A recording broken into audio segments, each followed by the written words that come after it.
Hello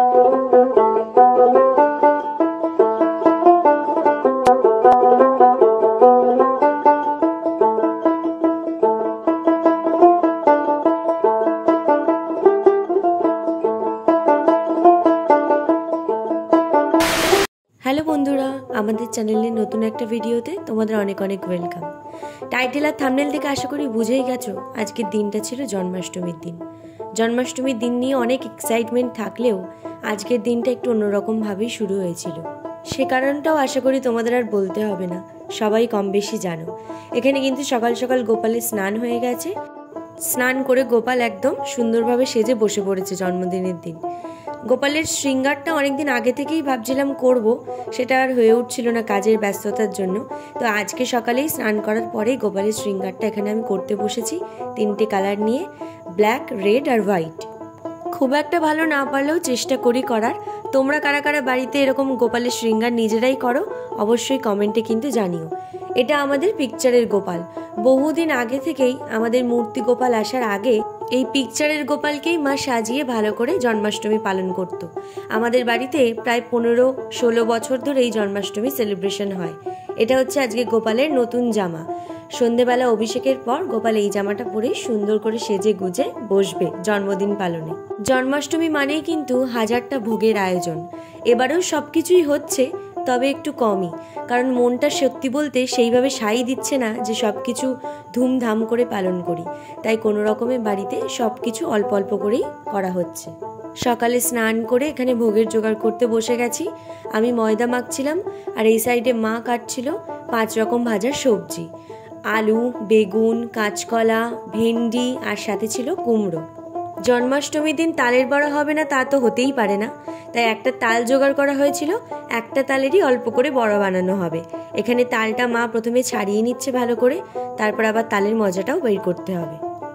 অন্যবার জন্মাষ্টমীতে শ্যামার পায়েস বানানো হলেও এবার কিন্তু হয়েছিল আলুর পায়েস।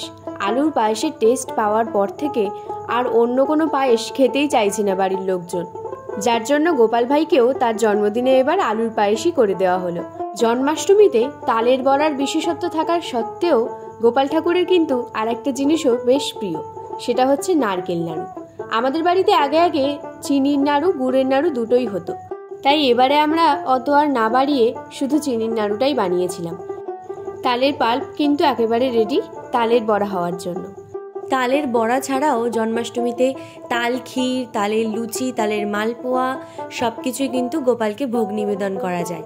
কিন্তু আমরা একা হাতে সবটা যেহেতু পেরে উঠি না, তাই আমরা তালের বড়া দিয়ে গোপালের ভোগ লাগাই।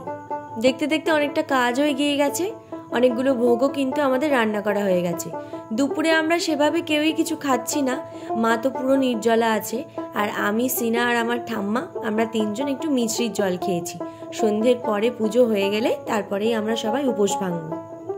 সাথে জোর কদমে চলছে লুচি ভাজা, আর এখানে দুধ জাল দিতে বসানো হয়েছে। দুধটাই তো মেন ইনগ্রেডিয়েন্টস, অনেক কিছুই হবে দুধ দিয়ে। ক্ষীর হবে, মালপোয়া হবে, পায়েস হবে। এখানে আমি কিন্তু 5 রকম ভাজাটা বসিয়ে দিয়েছি। তোমাদেরকে আগেই বলেছি 5 রকম ভাজায় কি কি আছে। সব কিছু করছি, কিন্তু কোথাও না কোথাও গিয়ে যেন মনটা একদমই ভালো নেই। বেশ কিছুদিন ধরে যা চলছে চারিদিকে, সব কিছু মিলিয়ে মনের অবস্থা খুবই খারাপ। প্রত্যেক বছর এই জন্মাষ্টমীটার জন্য আমরা অপেক্ষা করে থাকি, তাই পুরোপুরি বাদ না দিতে পারলেও কোনো রকমে চেষ্টা করছি সব কিছু ভুলে গোপালের জন্য কিছু করার। তবে আমাদের ব্যক্তিগত মত যদি তোমরা শুনতে চাও, তাহলে অবশ্যই বলবো এই ঘটনা নিয়ে এক্ষুনি যদি সবাই সোচ্চার না হয়, তাহলে হয়তো আর কোনোদিনই এটা হয়ে উঠবে না। আজ বলে নয়, বহুদিন ধরেই প্রত্যেকটা মেয়েই হয়তো কোনো না কোনোভাবে এরকম ফেস করে এসেছে।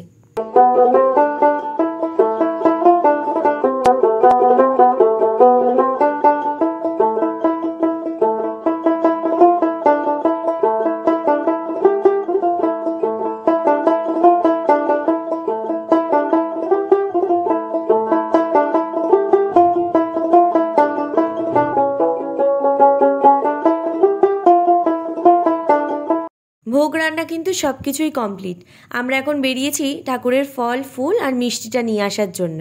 বাড়ি থেকে বেরোনোর আগেই কিন্তু গোপালের বসার জায়গাটা খুব সুন্দর করে বেলুন দিয়ে ডেকোরেশন করে গেছিলাম, সাথে একটু লাইটও লাগিয়েছিলাম। কেমন লাগছে তোমরা কমেন্টে বলো তো। সব কিছু আগে থেকে কিনে রাখলেও মিষ্টি, ফুল আর ফল এটা কিন্তু আমরা দিনের দিনে নিয়ে আসি, কারণ টাটকা দিলেই সেটা মনের কাছে বেশি ভালো লাগে। সন্ধ্যে 6:30 মতো বাজে, গোপালের অভিষেক কিন্তু শুরু হয়ে গেছে। একে একে সবাই গোপালের অভিষেক করে নেওয়ার পরে তারপর আমরা করব ভোগ নিবেদন, আরতি, সব কিছু।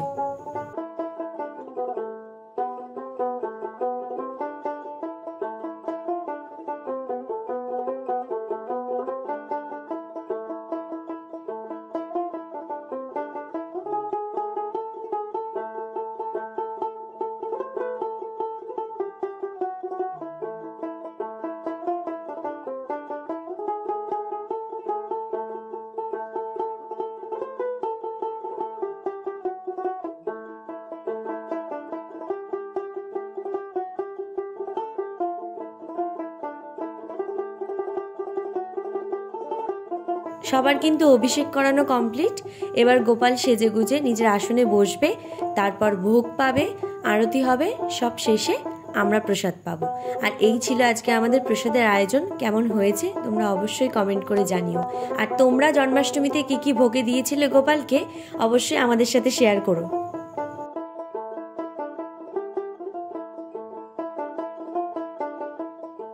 কি সুন্দর লাগছে না গোপাল ভাইকে, এক বুক জলে কি সুন্দর করে বসে আছে।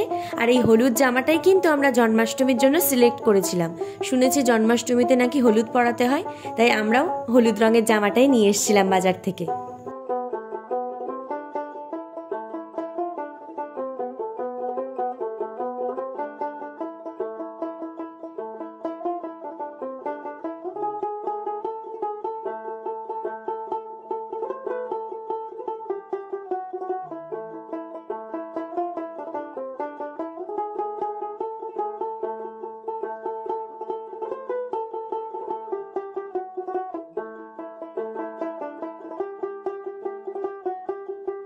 এখানেই শেষ হলো আমাদের আজকের ভিডিও। জন্মাষ্টমীর ভিডিওটা কেমন লাগলো কমেন্টে জানিও, আর ভালো লাগলে লাইক করে দিও। এরকম ভালো ভালো ভিডিও দেখতে হলে অবশ্যই সাবস্ক্রাইব করো আমাদের চ্যানেল দ্য ক্রেজি গোলস। দেখা হচ্ছে তোমাদের সাথে খুব শীঘ্রই নতুন একটা কোনো ভিডিও নিয়ে।